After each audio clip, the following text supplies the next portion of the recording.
மேஷம் ராசி ரொம்ப கோவக்காரவங்க, ரொம்ப கோவப்படுவாங்க, வேகப்படுவாங்க அப்படி சொல்லுவாங்கல்ல. ஆனாலும் நீங்கள் நியாயத்துக்காகவும் உங்களுக்கான நேர்மை உண்மைக்காக மட்டுமே கோவப்படுவீங்க அப்படிங்கிறத மற்றவங்க புரிஞ்சிக்க மாட்டாங்க. டக்குன்னு சண்டை போடுவாங்கப்பா, இவங்கள்ட்ட பேசினாலே சண்டைக்கு முந்துக்கிறது மாதிரி நம்ம ஏன் வாலண்டியராக போய் சண்டை போடணும் அப்படின்னு சொல்லிட்டு மற்றவங்க சொன்னாலும் நீங்கள் ரொம்ப அமைதியான ஒரு கேரக்டரும் கூட. முன்கோபம், முரட்டுத்தனம், அதை தாண்டி எடுத்தெறிஞ்சு பேசுகிறது, இந்த மாதிரியான பண்பு இருக்குது அப்படின்னு சொல்லிட்டு மற்றவங்க சொன்னாலும் நீங்கள் தெளிவாகவும் பொறுமையாகவும் நான் ஏன் அதை பண்ணேன் அப்படிங்கிறதுக்கான ஒரு ரீசனும், இதை நான் இந்த டைமில் இப்படி நான் பண்ணாதான் எதிர்காலம் அப்படிங்கிறது அவங்களுக்கு நல்லா இருக்கும், அவங்களோட நன்மைக்காக தான் இப்படி பண்ணேன் அப்படிங்கிறதையும் நீங்கள் புரிஞ்சுப்பீங்க. இதனால் நிறைய கஷ்டங்கள் அப்படிங்கிறத அனுபவிச்சிருந்தாலும், தனித்து நிற்கக்கூடிய சூழ்நிலை அப்படிங்கிறது இருந்தாலும் நீங்கள் அவங்களோட நல்லதுக்கு பண்ணீங்க அப்படிங்கிறத அவங்க புரிஞ்சிக்க மாட்டாங்க. இன்னொரு முக்கியமான விஷயம், தனிப்பட்ட முறையில் ஜாதகம் பார்க்க இந்த வாரத்துக்கான அப்பாயின்மெண்ட் ஃபிக்ஸ் பண்ண சொல்லி நிறைய பேர் கேட்டிருந்தீங்க. நாம் கண்டினியூவாக இப்போலாம் வீடியோவில் கொடுத்துட்டு தாங்க இருக்கோம். இப்போது ரூபாய் 199க்கு தெளிவாகவும் விளக்கமாகவும் நம்ம ஜாதகம் பார்த்து தரோங்க. அதுவும் இந்த ஒரு மாதம் மட்டுங்க. அது மட்டும் இல்லாமல் தாழ்மையான வேண்டுகோள், இந்த நம்பருக்கு ஃபோன் கால் எதுவும் பண்ண வேணாங்க. ஜஸ்ட்டு உங்கள் வாட்ஸ்அப்பில் இருந்து மெசேஜ் அனுப்புனாலே போதும். உங்களுக்கு தேவையான அனைத்து டீட்டெயிலுமே நம்ம டீமில் இருக்கிறவங்க கொடுத்துருவாங்க. அப்பாயின்மெண்ட் டேட் மற்றும் டைம் ஃபிக்ஸ் பண்ணதற்கு பிறகு அந்த நேரத்தில் நான் உங்களுக்கு ஃபோன் கால் பண்ணி ஜாதகம் பார்த்து பலன்கள் சொல்லிவிடுவேங்க. உங்களுக்கு வாய்ஸ் நோட் வேணும் அப்படின்னாலும் அதையும் நாங்கள் அனுப்பிச்சிடுவோம். ஜஸ்ட் நீங்கள் வாட்ஸ்அப்பில் மெசேஜ் மட்டும் பண்ணாலே போதுங்க, உங்களுக்கு டீட்டெயில் அப்படிங்கிறது சொல்லிவிடுவாங்க. அப்புறம் நிறைய பேர் கேட்குறாங்க எவ்வளோ நேரம் ஆகும்னு. ஃபஸ்ட்டு நாம் ஜனன காலகட்டத்தை பார்த்து பலன்கள் அப்படிங்கிறத சொல்லிவிடுவோம். இதை விட முக்கியமான விஷயம், இங்கே டைம் ஒரு விஷயமே இல்லைங்க. உங்களுடைய கேள்விகள் பதில்கள், உங்களுடைய கேள்விகளாக இருக்குங்கள்ல, சந்தேகங்கள் கேள்விகள், இது எல்லாத்தையும் சொல்கிறதுக்கே நம்ம நிறைய டைம் எடுத்துக்கும். 30 நிமிஷத்துக்கு மேலே கூட பரவாயில்ல, 1 ஹவர் ஆனாலும் பரவாயில்ல, உங்களுக்கு தெளிவாக புரிகிற வரைக்கும் நாங்கள் ஜாதகத்தை கிளியராக சொல்லிவிடுவோங்க. இதை தாண்டி நம்ம எப்படி ஜாதகம் பார்க்குறோம் அப்படின்னா, முதல்ல ஜனன காலகட்டத்தின் அடிப்படையில் பொதுவான பலன்கள் அப்படிங்கிறத சொல்லிவிடுவோம். அதற்கப்புறமா இப்போ இருக்கக்கூடிய கிரகங்கள் அடிப்படையில் இப்போதைக்கு உள்ள சூழ்நிலைகளும், தசாபுக்திகளின் அடிப்படையில் எதிர்காலத்தை வச்சு நம்ம கணிச்சு சொல்லிடலாங்க. இதை தாண்டி கடைசியாக உங்களுக்கு தெளிவான உங்களுக்கான பரிகாரம் அப்படிங்கிறதையும் சொல்லிவிடுவோம். இதில் இருந்தே உங்களுக்கு எல்லா டீட்டெயிலும் கிடச்சிரும். கடைசியில் ஜாதகம் இல்லைனாலும் ஜஸ்ட்டு பிறந்த தேதி, நேரம், பிறந்த இடம் மட்டும் சொன்னாலே போதுங்க. நாங்கள் உங்களுக்கு ஜாதகம் பார்த்து பலன்கள்ங்கிறது சொல்லிவிடுவோங்க. நீங்கள் ஜஸ்ட்டு வாட்ஸ்அப்பில் ஒரு மெசேஜ் மட்டும் பண்ணாலே போதுங்க, உங்களுக்கான எல்லா டீட்டெயிலும் சொல்லிவிடுவாங்க. சரி, ஓகே, வாங்க இன்றைக்கான வீடியோக்குள்ளே நாம் போகலாம். அதை தாண்டி யாருக்கிட்டையாவது பணம் அப்படிங்கிறத கொடுத்துருந்தீங்க அப்படின்னா அது வராத சூழல் அப்படிங்கிறது கூட இருந்திருக்கும். அவங்களோட நல்லதுக்காக நம்ம அவ்வளோ பண்ணுறோம், ஆனால் நமக்கு ஒன்றுனா யாருமே வரமாட்டேங்கிறாங்களே அப்படின்ட்டு ரொம்ப கஷ்டப்படக்கூடியவங்க அப்படிங்கிறவங்க தான் மேசராசிக்காரவங்க. ரொம்ப அமைதியானவங்க, ஆனால் மற்றவங்க பார்வையில் கோவக்காரவங்களாக தெரிவாங்க.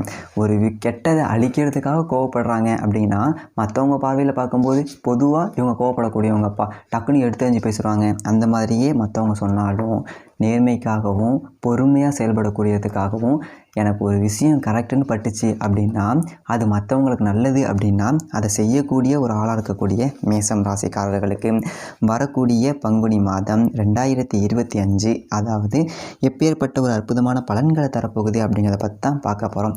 இந்த பங்குனி மாதத்தில் சிறப்பான ஒரு விஷயம் என்ன அப்படின்னா, பங்குனி 28 அதாவது ஆங்கிலத்துக்கு ஏப்ரல் 11ஆம் தேதி பங்குனி உத்திரம், அதாவது முருகனுக்கு உகந்த நாள் அப்படிங்கிறது வருதுங்க. இன்னொரு முக்கியமான விஷயம் அப்படின்னா, மகா சனி பயிற்சி அப்படிங்கிறதும் மார்ச் 29 அன்னைக்கு, அதாவது பங்குனி 15 அன்னைக்கு வரப்போகுது. அதுவும் ரொம்ப ரொம்ப சிறப்பு. அதை விட முக்கியமான விஷயம் இங்கே, சரி ஓகே, இந்ததொரு பங்குனி மாதம் அப்படிங்கிறது மேசராசிக்காரர்களுக்கு எப்படி இருக்கும் அப்படிங்கிறத இந்த வீடியோவில் தெளிவாகவும் விளக்கமாகவும் பார்த்துடலாங்க. முதல் விஷயம், சனி பகவான் வரக்கூடிய மார்ச் 29ஆம் தேதியில் இருந்து, அதாவது பங்குனிக்கு 15ஆம் தேதியில் இருந்து 12ஆம் இடமான விரயஸ்தானத்துக்கு வந்துடுவார். சனி பகவானை பொறுத்த வரைக்கும் விரயஸ்தானத்தில் இருக்கிறது அப்படிங்கிறது சிறப்பாக அப்படின்னு சொல்லிட்டு கேட்டோம் அப்படின்னா அவ்வளவு சிறப்பு அப்படின்னு சொல்லிட்டு சொல்ல முடியாது. ஏன் அப்படின்னா அவர் விரயஸ்தானத்தில் இருக்கார் அப்படின்னாலே முதல் விஷயம் தூக்கமில்லாத ஒரு தன்மை அப்படிங்கிறத கொடுத்துருவார். ஸோ இந்த ஒரு மாதத்தில் நம்ம தூக்கத்துக்கு முக்கியத்துவம் அப்படிங்கிறத கொடுக்கணும். இரவு நேரத்தில் ரொம்ப அதிகமாக கண் விழித்து மொபைல் பார்க்குறது அப்படிங்கிறது கூடாது. ராத்திரி நிலையில் இன்னொன்று யாரையும் தூங்க விடாமல் பண்ணக்கூடிய ஒரு தன்மை அப்படிங்கிறது இருக்க வாய்ப்புகள் அப்படிங்கிறது இருக்குது. அதை தாண்டி நிறைய விரய செலவு அப்படிங்கிறது ஏற்படலாம். ஆனாலும் அது சுப விரயமாக மாற்றிக்கிறது அப்படிங்கிறது நம்ம கையில் தான் இருக்குது. அதிக அலைச்சல் அப்படிங்கிறது இருக்கும், கம்மியான பலன். அதாவது ஒரு இதுக்கு முன்னாடி நீங்கள் 10 ரூபாய்க்கு சம்பாதிக்கிறீங்க அப்படின்னா சும்மா ஒரு 2 மணி நேரம் வேலை பார்த்தோம் அப்படின்னா 10 ரூபாய் கிடச்சிரும்ப்பா அந்த மாதிரி இருக்கும். ஆனால் இந்த ஒரு காலகட்டத்தில் சனி பகவான் விரயஸ்தானத்தில் இருக்கார், அதாவது வரப்போகிறாரு அப்படிங்கிறதுனால நாம் கொஞ்சம் எக்ஸ்ட்ரா வேலை பார்க்குற மாதிரி இருக்கும். 4 மணி நேரம் வேலை பார்த்ததாப்பா 10 ரூபாய் கிடைக்கிது, ரொம்ப வேலை செய்ய சொல்கிறாங்க, அந்த மாதிரியான சூழ்நிலை அப்படிங்கிறது இருக்கும். மறைமுக தொந்தரவு, மறைமுக போராட்டம் அப்படிங்கிறது இருக்கும். குடும்பத்துக்கு தெரியாமல் குடும்பத்துக்காக நம்ம கஷ்டப்பட்டு உழைக்க வேண்டிய சூழ்நிலை, ஓட்டி பார்க்குற சூழ்நிலை இதெல்லாம் இருக்கும். குடும்பத்தை விட்டு பிரிஞ்சு வாழக்கூடிய சூழ்நிலை. இதில் ஒரு ப்ளஸ் என்ன அப்படின்னா வெளிநாட்டுக்கு போகக்கூடிய ஒரு யோகம் அப்படிங்கிறது இருக்குது. அப்படிங்கிறதுனால உங்களுக்கு வெளிநாடு போகலாம், இல்லை ட்ரை பண்ணலாம்னு முயற்சி பண்ணிகிட்டு இருக்கேன் அப்படின்னா 12ஆம் இடத்துக்கு சனி பகவான் வரதுனால மார்ச் 29 அப்புறம் நீங்கள் வெளிநாடு போக ட்ரை பண்ணீங்க, இல்லை வெளியூர் அதாவது சென்னை, கோயம்புத்தூர், மதுரை, திருச்சி இந்த மாதிரி இடங்களுக்கு போய் வேலை பார்க்கணும் விருப்பப்பட்டீங்க அப்படின்னா கூட அங்கேயும் போகலாம். அதை தாண்டி குரு பகவானை பார்த்தோம் அப்படின்னா அவர் 2ஆம் இடத்துல இருக்கிறாரு. குரு 2ல் இருக்கிறது அப்படின்னா தனம், குடும்பம், வாக்குஸ்தானத்தில் நெறித்தவராமல் வாழ வைப்பார், நல்ல கல்வியை கொடுப்பார், குழந்தைகள் பெற்றோர்களோட ஆதரவு இதெல்லாம் கிடைக்கும், அதெல்லாம் ஓகே தான். அதாவது கௌரவ செலவுங்கிறது பண்ண வைப்பார். ஆனால் குரு நின்ற இடத்தை விட பார்த்த இடம்தான் சிறப்பு. அப்படிங்கிறதுனால அவர் எங்கெங்கே பார்க்குறாரு அப்படின்னா கடன் நோய் எதிரி ஸ்தானத்தை பார்க்குறாரு. ஸோ கடன் இருந்துச்சு அப்படின்னா அதை எல்லாத்தையும் அடைக்கக்கூடிய சூழ்நிலை அப்படிங்கிறத உருவாக்குவார். இந்த ஒரு மாதத்தில் நிறைய ஏமாற வச்சுருவார். ஏன்னா வெகுளியாக இருப்பாங்க, இந்த கேரக்டர் வந்து வெகுளியாக இருக்கிறதுனால வரக்கூடிய காலகட்டத்தில் கொஞ்சம் டக்குன்னு ஏமாற வச்சுருவார். ஸோ கொஞ்சம் நம்ம அதில் கொஞ்சம் தெளிவாக இருந்துக்கணும். அதையும் தாண்டி பண விஷயத்தில் திரும்ப ஏமாறக்கூடிய சூழ்நிலை இருக்கும். பொருளாதார விஷயத்தில் சின்ன சர்க்கிள் அப்படிங்கிறது ஏற்படலாம். ஸோ கொஞ்சம் தைரியமாக இருந்துக்கோங்க. அதே மாதிரி 8ஆம் இடமான தைரிய பிரிய ஸ்தானத்தை பார்க்குறாரு. ஸோ மாமனார் மாமியார் வழியில் ஆதரவு அப்படிங்கிறது கிடைக்கும், நீண்ட ஆயுள் இருக்கும், வெளிநாடு போகக்கூடிய வாய்ப்புங்கிறது கிடைக்கும். இல்லை தூர தேசம் வீட்டை விட்டு நான் கொஞ்சம் தூரமாக போயிட்டு சம்பாதிக்கிறதுக்காக அவங்க இந்த மாதிரி டவுனுக்கு போகிறோம்ப்பா அந்த மாதிரினா போயிட்டு வரலாம். அதே மாதிரி வீடு வாசல் சொத்து சேர்க்கை அப்படிங்கிறது ஏற்படும். இதுக்கு முன்னாடி சொத்து ஏதாவது பிரச்சனை இருந்துச்சு, இல்லை விலங்குகள் இருந்துச்சு அப்படின்னா சரி பண்ணக்கூடிய ஒரு காலகட்டமாக இருக்கும். நம்மளை விட மூத்தவங்க பெரிய மனிதர்களுடைய ஆதரவு கிடைக்கக்கூடிய ஒரு காலகட்டமாகவும் அது இருக்குது. அதே மாதிரி 10ஆம் இடமான தொழில் ஸ்தானத்தை பார்க்குறாரு. அப்படிங்கும்போதும் தொழிலில் மிகப்பெரிய வளர்ச்சி இருக்கும். அது மட்டும் இல்லாமல் வேலை வாய்ப்பில் நம்மளை விட மூத்த அதிகாரம் மூலமாக ஆதாயம் கிடைச்சி அதன் மூலியமாக நமக்கு சம்பள உயர்வு கிடைக்கிறது, இல்லை தொழிலில் ஒரு நிம்மதியான போக்கு அப்படிங்கிறது காணப்படுறது, ஒரு சாட்டிஸ்ஃபைடான ஒரு வேலை பார்க்குறப்ப அந்த மாதிரியான ஒரு வாய்ப்புகள் எல்லாமே அமையும். அதுக்கப்புறம் ராகு பகவானை பார்த்தோம் அப்படின்னா அவரும் 12ஆம் இடத்துல இருக்கிறாரு, அவரும் விரயஸ்தானத்தில் இருக்கார். அப்படிங்கும்போது ராகு விரயத்தில் இருந்தார் அப்படின்னா அதீத போக சிந்தனை அப்படிங்கிறது இருக்கும். ஸோ ரொம்ப மனசை போட்டு கன்ஃபியூஸ் பண்ணிக்காமல் நைட் ரொம்பலாம் யோசிக்கக்கூடாது, எதை பற்றியும் தூக்கத்தில் பிரச்சனை அப்படிங்கிறது ஏற்படுத்தக்கூடிய ஒரு தன்மைங்கிறது இருக்கும். எவ்வளோ வந்தாலும் பத்தாது, ஓடிக்கிட்டே இரு எப்படியாச்சும் பெரிய லெவலில் வளரணும் அப்படிங்கிறதுனால ஓட வச்சுக்கிட்டே இருப்பார். ஏதாவது பண்ணு உன்னால் முடியும், நீ ஓடு அப்படிங்கிற மாதிரி ஓட வச்சுக்கிட்டே இருப்பார். அதையும் தாண்டி குடும்பத்தில் சின்ன பிரச்சனை அப்படிங்கிறது இருக்கும். வெளிநாட்டில் இருக்கிறீங்க அப்படின்னா அங்கேயே தங்குறது, இல்லை நான் இங்கேயே செட்டில் ஆகலான் இருக்கேன், க்ரீன் கார்டு வாங்கி இங்கேயே நான் செட்டில் ஆகிட்டு என்னோடய அடுத்த தலைமுறையே நான் இந்த நாட்டிலே செட்டில் பண்ணலான் இருக்கேன் அப்படின்னா அதற்கான வாய்ப்பு அப்படிங்கிறது அமையும்.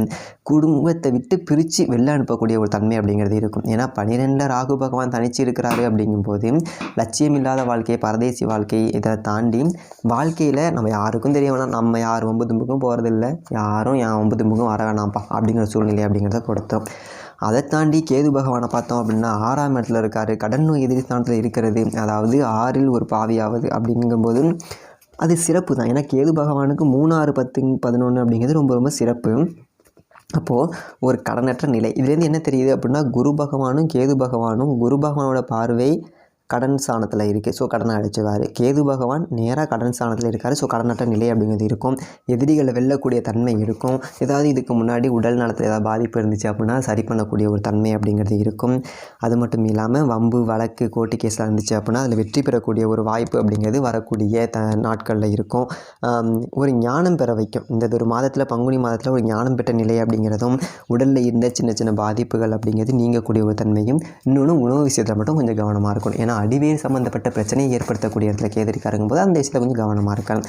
அடுத்ததான் நம்ம சூரிய பகவானை பார்த்தோம் அப்படின்னா அவர் 12ஆம் இடத்துல இருக்கிறாரு. சூரியனை பொறுத்த வரைக்கும் 12ஆம் இடத்துல இருக்கிறாரு அப்படிங்கும்போது அது கொஞ்சம் முரண்பாடான ஒரு விஷயந்தான். ஏன்னா முன்னுக்கு வர முடியாத ஒரு நிலை, கொஞ்சம் கஷ்டப்படுத்தும் இந்த காலகட்டத்தில். இந்த மாதத்தை கொஞ்சம் இறுக்கி பிடிச்சி தான் ஓட்டுற மாதிரி இருக்கும். நிறைய விரய செலவு அப்படிங்கிறது இருக்கும். இந்த விதண்டாவாதம்னு சொல்லுவாங்கல்ல, சின்ன பிரச்சனையை பேசி பேசி பெருசாக்குறது, அந்த மாதிரி விஷயங்கள்லாம் பண்ணாதீங்க. தேவையற்ற வம்பு வழக்கு அதெல்லாம் இருந்துச்சு அப்படின்னா கேது பார்த்து சரி பண்ணிடுவார். இருந்தாலும் நீங்கள் வாலண்டியராக அதில் போய் இன்வால்வ் ஆகாதீங்க. எல்லாத்துலேயும் ஒரு விஷயம் நல்லா தெரியுது அப்படின்னா, மேசராசிக்காரர்கள் தூக்கம் அப்படிங்கிறது ரொம்ப ரொம்ப முக்கியம். ஸோ நல்லா தூங்குங்க. தூங்க முடியாத ஒரு சூழ்நிலை ஏற்பட்டுச்சு அப்படின்னா கூட கொஞ்சம் அமைதியாக மொபைல்லாம் யூஸ் பண்ணாமல் ஜஸ்ட்டு அப்படியே மல்லாக்கப்படுத்தி விட்டத்தை பார்க்கறதுல எவ்வளோ சுகம் அப்படிங்கிற மாதிரி லைட்லாம் ஆஃப் பண்ணிட்டு அமைதியாக மல்லாக்கப்படுத்தி விட்டத்தை பார்த்துட்டு இருங்க. கொஞ்சம் நேரம் கழிச்சு அதுவே தூக்கம் வந்துடும்.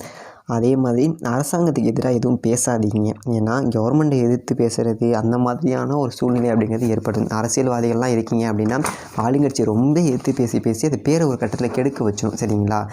நம்மளோட நல்லது சொல்கிறது, இன்னொருத்தவங்களுக்கு கெட்டது சொல்கிறது ரெண்டும் வேறு வேறு. நம்மளோட நல்லது சொல்கிறதுனால அவங்களோட கெட்டது சொல்கிறோம் அப்படின்னா அது நமக்கு நல்லது அப்படின்னு சொல்லிட்டு கிடையாதுங்கல்ல. ஸோ அதை ரொம்ப கவனமாக இருந்துக்கணும். அடுத்ததாக பார்த்தோம் அப்படின்னா செவ்வாய் பகவான் 4ஆம் இடத்துல இருக்கிறாரு. அது வந்துட்டு லிட்டரலி திருமண வாழ்க்கையில் இருந்த சின்ன சின்ன பிரச்சனை அப்படிங்கிறது ஏற்படுத்தும். அதே மாதிரி அம்மா மகனுக்கு இடையில் அந்த சின்ன சின்ன பிரச்சனை அப்படிங்கிறது ஏற்படுத்தும். வண்டி வாகனங்கள் இதெல்லாம் கொஞ்சம் சின்ன பிரச்சனையை ஏற்படுத்தக்கூடிய ஒரு காலமாக இருக்குது. அதனால் இந்த விஷயத்தெல்லாம் கொஞ்சம் கவனமாக இருந்துக்கணும். அதே மாதிரி புதன் பகவானை பார்த்தோம் அப்படின்னா விரயஸ்தானத்தில் இருக்கிறாரு. புதன் அப்படிங்கிறவர் ஒரு சுபகிரகம் கூடங்களா, தனிச்ச புதன். சரிங்களா? அவர் 12ஆம் இடத்துல இருக்கிறாரு அப்படிங்கும்போது மந்திரஸ்தானம், அதாவது மந்திரங்கள் மேலே ஆர்வம் அப்படிங்கிறது அதிகமாக இருக்கும். ரகசியங்களை ரொம்ப ரொம்ப பத்திரமா காத்துக்கணும். சரிங்களா? ரகசியங்களை டக்குன்னு மற்றவங்கள்ட்ட சொல்லக்கூடாது. ஒருத்தவங்க நம்பி ஒரு ரகசியம் சொல்கிறாங்க அது அப்படின்னா அதை மனசுலேயே பத்திரமா வச்சுக்கிட்டு அந்த ரகசியத்தை காத்துக்கணும். கல்வியில் ஒரு மேன்மை அப்படிங்கிறது இருக்கும். ரகசிய கல்வி, ரகசிய மந்திரம் இதெல்லாம் கற்றுக்கக்கூடிய ஆர்வம் இருக்கும். அது மட்டும் இல்லாமல் மறைமுகமாக எதிர்பாலினங்கள் இருப்பாங்களா, ஒரு ஆண்னா ஒரு பொண்ணு, ஒரு பொண்ணா ஆண், அந்த மாதிரி அவங்க மேலே ஒரு ஈர்ப்பு அப்படிங்கிறது வரும். அது பார்த்துக்கோங்க. திருமணமான பிறகு ஒரு தேர்டு பார்ட்டி லைஃப்குள்ளே இருக்காங்க அப்படின்னா அது திருமணத்தையே மொத்தமாக பாதிச்சிடும். ஸோ அந்த மாதிரி யாரையும் லைஃப்குள்ளே இன்வால்வ் ஆகாமல் பார்த்துக்கிறது அப்படிங்கிறது ரொம்ப ரொம்ப முக்கியம். அட் லாஸ்ட்டு கடைசியாக பார்த்தோம் அப்படின்னா சுக்கிர பகவானும் 12ஆம் இடத்துல விரயஸ்தானத்தில் இருக்கார். ஆனால் பாருங்களேன், இந்த வாட்டி விரயஸ்தானத்தில் சனி பகவான், ராகு பகவான், சூரிய பகவான், புதன் பகவான், சுக்கிர பகவான் சொல்லிட்டு 5 கிரக சேர்க்கை அப்படிங்கிறது மீனராசியில் இருக்குது. மீனம் அப்படிங்கிறது மேஷத்துக்கு விரயஸ்தானம் அப்படிங்கிறதுனால செலவுகள் அப்படிங்கிறத சுப செலவுகளாக மாற்றிக்கிறது அப்படிங்கிறது சிறப்பு. ஏன்னா சனி பகவானும் புதன் பகவான், சுக்கிர பகவான் முக்கியமான ஒரு 3 கிரகங்கள் அப்படிங்கிறது சுபகிரகங்களாக இருக்குது. அவங்களுடைய அந்த இருப்பு அப்படிங்கிறது 12ஆம் இடத்துல இருக்கிறது அப்படிங்கிறது சிறப்பு தான். ஸோ முடிஞ்ச அளவுக்கு விரயங்கள் ஏற்படும். அந்த செலவுகளை வரக்கூடிய மாதத்தில் சுபவிரயமாக மாற்றிக்கிட்டால் ரொம்ப ரொம்ப நல்லது. ஏன்னா மறைமுக தொடர்பு அப்படிங்கிறது இருக்கலாம். ஒரு ஆண் அப்படின்னா பெண்களுக்காகவோ, இல்லை பொண்ணு அப்படின்னா ஒரு ஆணுக்காகவோ ரொம்ப அதிகமாக செலவு பண்ணக்கூடிய ஒரு தன்மைங்கிறது ஏற்படுத்தி விட்டோம். சின்னதாக சரி நமக்காக 10 ரூபா செலவு பண்ண மாட்டாங்க, ஆனால் நமக்கு பிடிச்சவங்களுக்காக 100 ரூபா 1000 ரூபா செலவு பண்ண கூட தயங்க மாட்டாங்களா, அந்த மாதிரி ஒரு சூழ்நிலையை ஏற்படுத்தி விட்டோம். அதிக கடன் வாங்கி அந்த கடனை மறைச்சி வைக்கிறது அந்த மாதிரியான பிரச்சனைலாம் ஏற்பட வாய்ப்புகள் இருக்குது. ஸோ ஆட்சி உச்சம் அப்படிங்கிறது இருந்தாலும் எல்லாம் அனுபவிக்கக்கூடிய ஒரு தன்மைங்கிறது இருக்கும். வாழக்கூடிய மாதத்தில் நல்லா சொகுசாக வாழக்கூடிய தன்மை அப்படிங்கிறது இருக்கும். பெண்கள் ஆண்கள் விஷயத்துலேயும், ஆண்கள் பெண்கள் விஷயத்துலேயும் கொஞ்சம் கவனமாக இருந்துக்கணும். அதே மாதிரி வாழ்க்கை துணை விஷயத்தில் கொஞ்சம் பிரச்சனை ஏற்பட வாய்ப்பு இருக்குது. அது ஏன் அப்படின்னா, ஒன்று தவறான துணையை தேர்ந்தெடுக்கிறது, அந்த மாதிரி. அதாவது 2 பேரும் வாழ்ந்துட்டு இருக்காங்கும்போது புதுசாக ஒரு பொண்ணை லைஃப்குள்ளே இன்வால்வ் பண்ணுறது, அந்த மாதிரி எதுவும் பண்ணாதீங்க. அது ரொம்ப பெரிய பிரச்சனை ஏற்படுத்தவும் வாய்ப்புகள் இருக்குது. ஸோ இந்தந்த விஷயத்தில் கவனமாக இருந்துக்கோங்க. இந்த வீடியோ உங்களுக்கு பிடிச்சிருக்கோம் அப்படின்னு சொல்லிட்டு நம்புகிறேன். இந்த பங்குனி மாதத்தில் எந்தெந்த விஷயத்தில் கவனமாக இருக்கணும் அப்படின்னா, செலவுகள் ஏற்பட வாய்ப்புகள் இருக்குது. அதை சுப செலவுகளாக மாற்றிக்க ட்ரை பண்ணுங்கள். பொண்ணுங்க விஷயத்தில் கவனமாக இருங்க. அதே மாதிரி பொண்ணுங்க ஆண்கள் விஷயத்தில் கவனமாக இருங்க. இதை தாண்டி ராகு பகவான் 12ல் இருக்கார் அப்படிங்கிறதுனால தொழில் சம்மந்தமாக நீங்கள் நிறைய விரயம் பண்ண வாய்ப்புகள் இருக்குது. ஸோ தொழில் அடுத்த லெவலில் கொண்டு போக ரொம்ப இது ஹெல்ப் பண்ண வாய்ப்புகள் இருக்குது. சரி, ஓகே. இந்த வீடியோ பற்றின கருத்துக்களை கீழே கமெண்ட் செக்ஷனில் பதிவு பண்ணுங்கள். வேறு ஏதாவது டவுட் இருந்துச்சு அப்படின்னாலும் கான்டாக்ட் பண்ணுங்கள். இதே மாதிரி நல்ல வீடியோ பார்ப்போம். நன்றி, வணக்கம்.